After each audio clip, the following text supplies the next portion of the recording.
Today's cardinal lesson is about required minimum distributions, or the acronym RMD.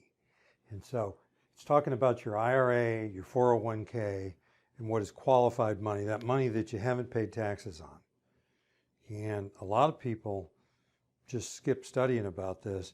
They're somewhat familiar, but they don't really get into the nitty-gritty until they reach age 72. And that's the year that they start. It used to be a little earlier than that. It's now age 72. So the year you turn 72, you got to start taking some money out of your IRA. Now, we've done a little calculation here as an example. Somebody who's 72 years old that had $100,000 on the last day of the year in 2020, a balance in their account, their minimum distribution is going to be $3,906, almost 4%. Just a little short of that. That's where they start. And through the 70s, they don't rise quite a bit. It's in the 80s and 90s that they go way, way up. But what I don't think is smart estate planning, tax planning strategy is just to avoid taking distributions till you absolutely have to, and then start taking them and only take the minimum.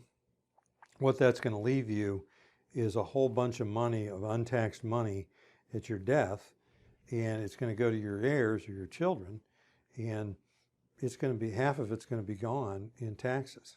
So I could show you the math on that in a later video.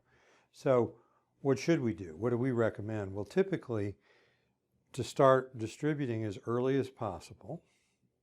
And so if you're in your 60s now or your 50s, I don't want you to start distributing in your 50s. You'd have to start paying some penalties unless you're retired. But you know, as soon as you retire, we're going to take a look at doing some distributions every year, even if you don't need the money. And we're going to do that to try to smooth them out. And we don't even need to decide what they are every single year for the rest of your life.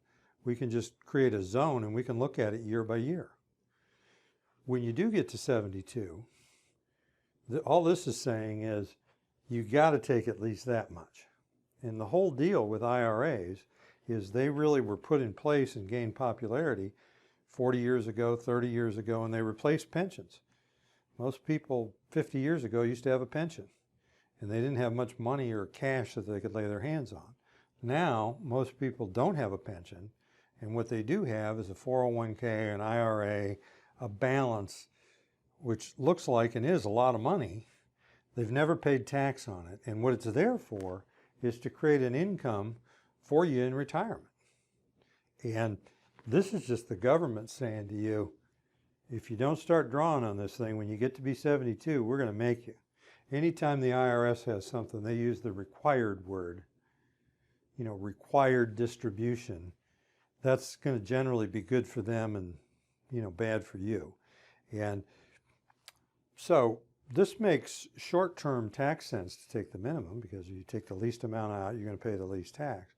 I'm just saying over time, if you don't start having a plan to take substantial money out of here, you're just going to have this huge balance down the road.